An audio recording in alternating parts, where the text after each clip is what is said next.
Have you ever had one of those moments when life holds up a giant mirror and says, hey buddy, do you want to deal with this now or should I bring it back again in like 5 years? Maybe bigger. Questionable tattoo, divorce, midlife crisis, your call. I had one of those moments recently. I was in a mastermind, a close-knit group of friends that I really respect and admire. We were sharing about our projects, supporting each other. Sounds beautiful, right? Except when two of my closest friends, people I adore, started sharing about their project, something unexpected shifted in me. I became cynical, resentful. It was like my inner Simon Cowell kicked in. Oh, that's not gonna work. Nobody's gonna go for that. And your hair looks weird today.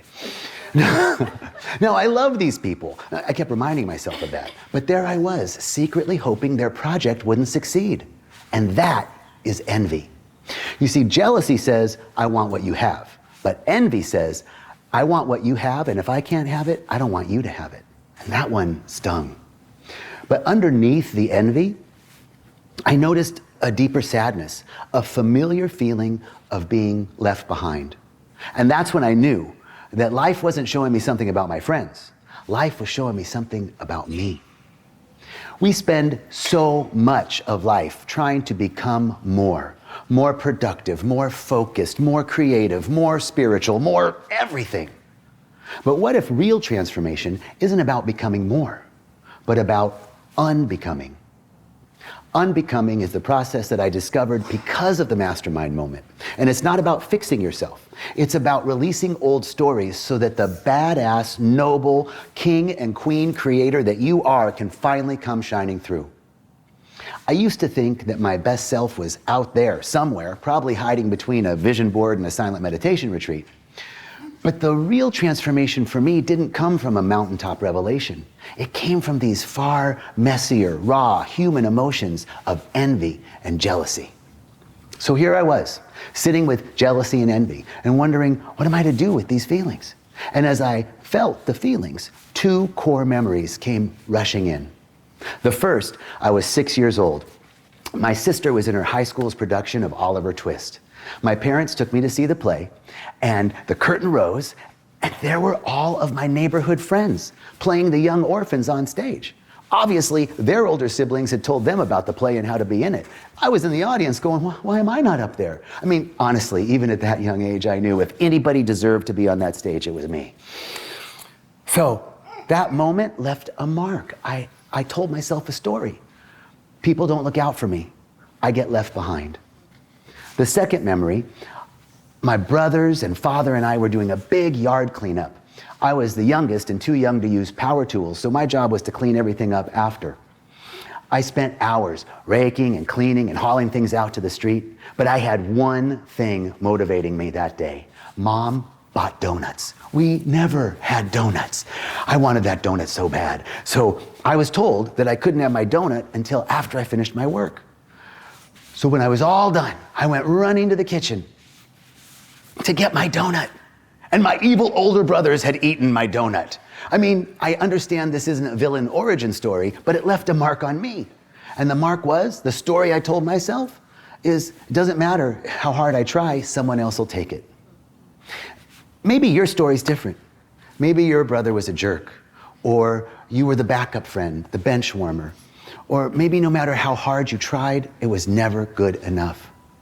Or perhaps you had to be a parent when you were still a kid. Or maybe you always were the outsider, never included or never felt like you were the favorite. It really doesn't matter whether your childhood was picture perfect or pure chaos. We all have a story that leaves a mark. And somewhere along the line, we picked up these beliefs, like I get left behind, I'm not enough, I don't belong, I'm not safe. And instead of dealing with those feelings, we got crafty. We created armor, coping mechanisms like people-pleasing, control, addiction, perfectionism, hoping that those coping mechanisms would protect us from the uncomfortable feelings. Well, here's the spoiler alert. It didn't protect us. It actually imprisoned us in the old story. Unbecoming isn't about denying the past. It's about refusing to let it limit the present or the future. We don't just wake up one day suddenly believing I'm not enough. These beliefs get wired in over time. And to understand how to unbecome them, we have to first understand where they came from. Regarding my two memories of the Donut Fandango and Oliver Twist, I realized that I wasn't reacting to my friend's success. I was time traveling back, front row, Oliver Twist, to age 6, feeling I get left behind.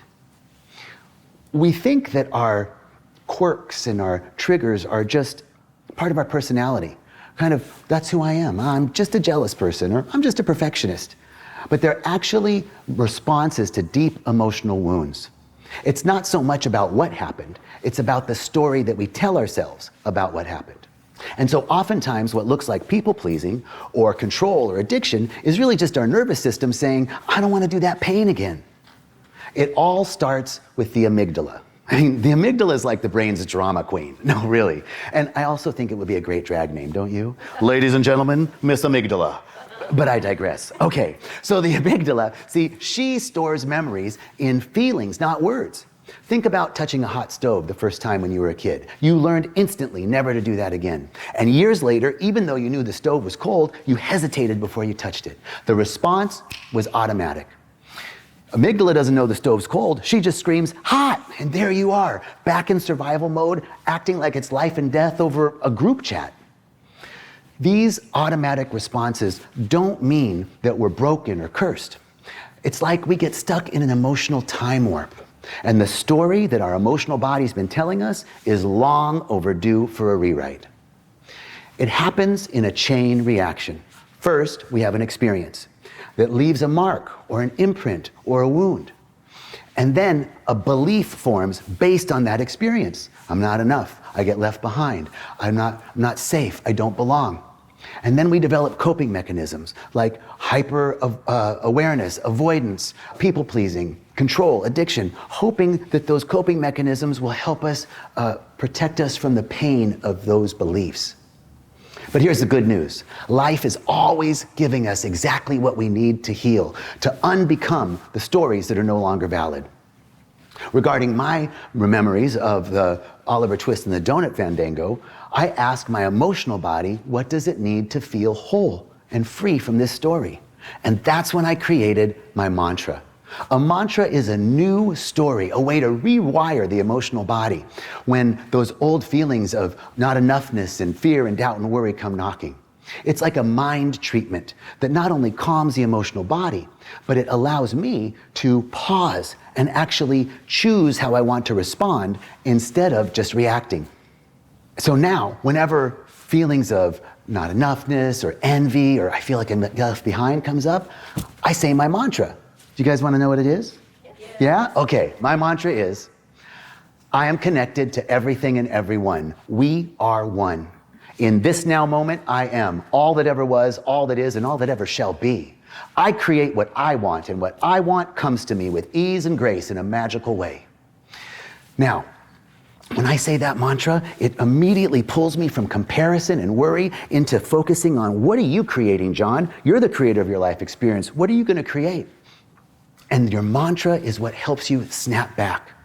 You know, the Buddhists have a saying, we're all struggling to become more of what we already are. Honestly, that kind of pissed me off. Like, how the hell do I become more of what I already am, Buddhist? I'm already that. And then I thought, you know, maybe the Buddhist might know a thing or two. So I thought about it. And I realized we become more of what we are by becoming less of what we're not. Michelangelo said of David, I saw the angel in the marble and carved until I set him free. That's what unbecoming is. You don't have to become something new. You just have to carve away all the stuff that was never really you.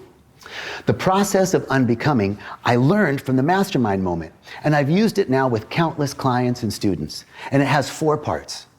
Observe, feel, ask, heal.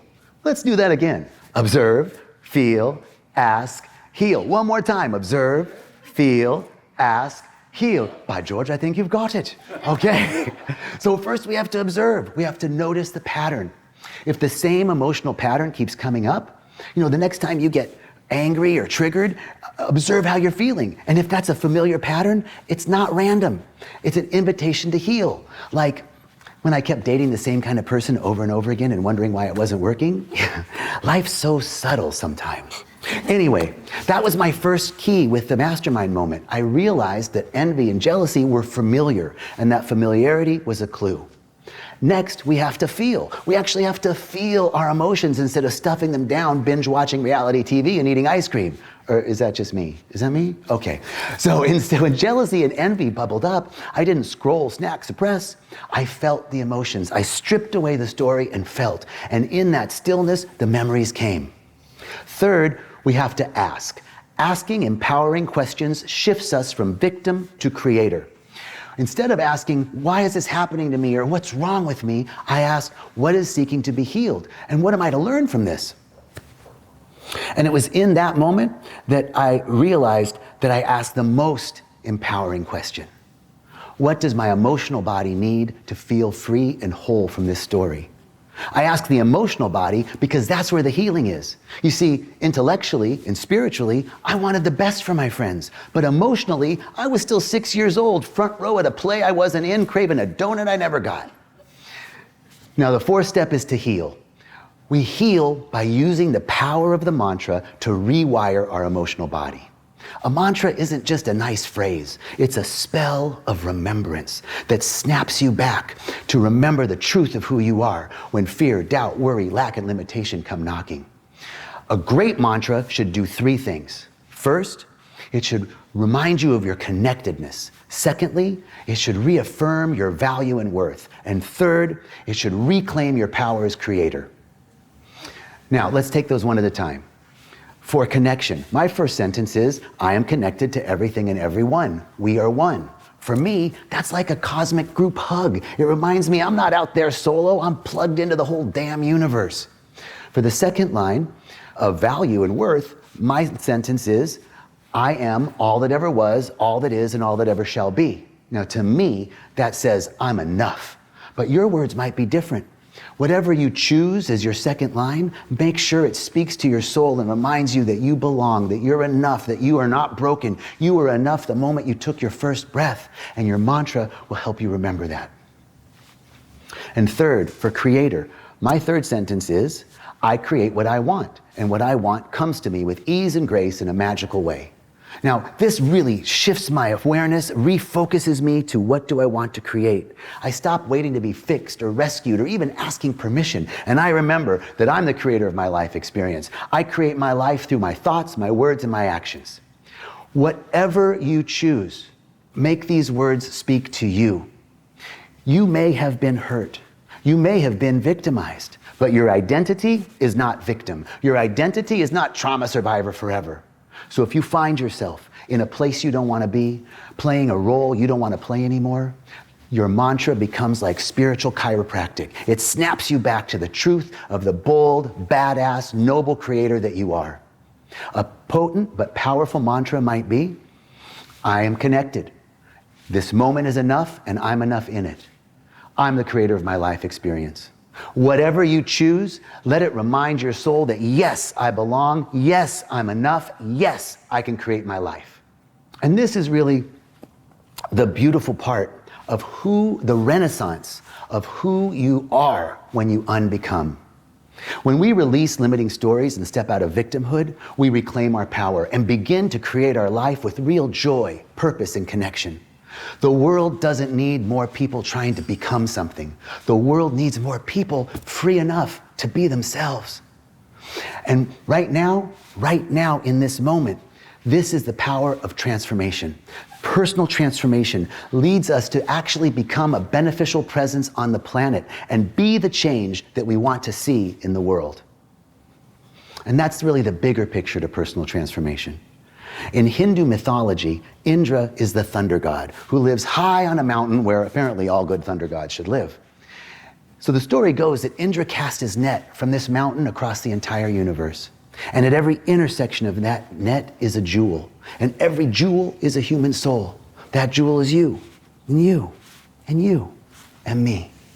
And when we remove all the stuff that's covering up our jewel, when we carve it away, when we heal, when we unbecome, when we polish our jewel, we don't just shine ourselves, we reflect and reveal the brilliance of everyone around us. So right now, you hold the power to recreate, to reimagine, to unbecome. Because when you shine, when I shine, when we shine, we help the whole world shine too. Thank you.